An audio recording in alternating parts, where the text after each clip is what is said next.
What if the U.S. and Russia had a nuclear war? If they each used their current nuclear arsenals, they would burn every major city and industrial area in each country. Professor Alan Robach, a climatologist and distinguished professor from the Department of Environmental Sciences at Rutgers University, answered this question. Within a week of the nuclear war, 150 million tons of black smoke would enter the atmosphere. It would rise into the stratosphere, covering Earth and lasting for years. The black smoke absorbs sunlight, preventing it from reaching the surface. 2 weeks after the war, as the smoke spreads around the world, it gets dark and cold at the surface.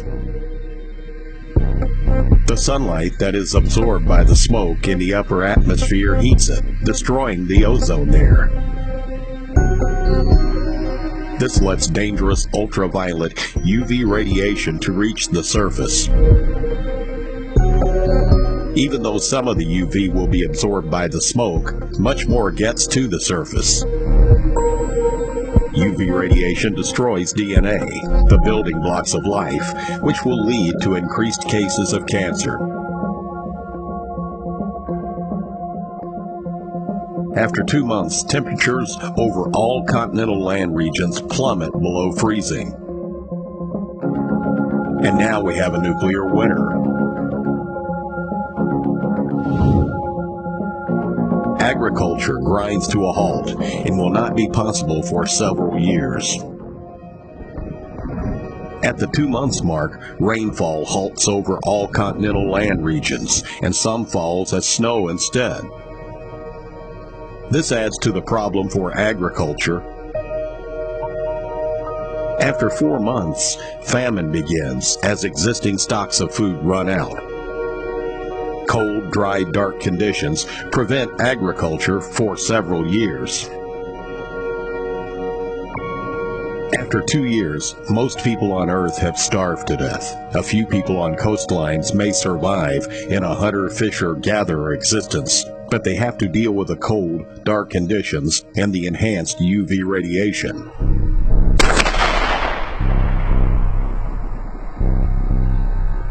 The number of survivors will be very low, and most will be in the southern hemisphere, far from the bombs, and surrounded by a warm ocean that will reduce the cooling.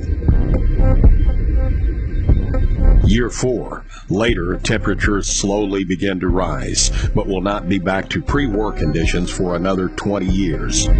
Rainfall also slowly begins to rise.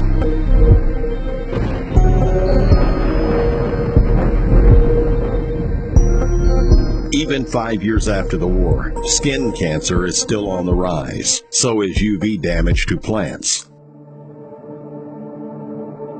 It would take around 10 years for nature to begin to take over once again. After 20 years, any survivors will still have to stay away from highly radioactive areas.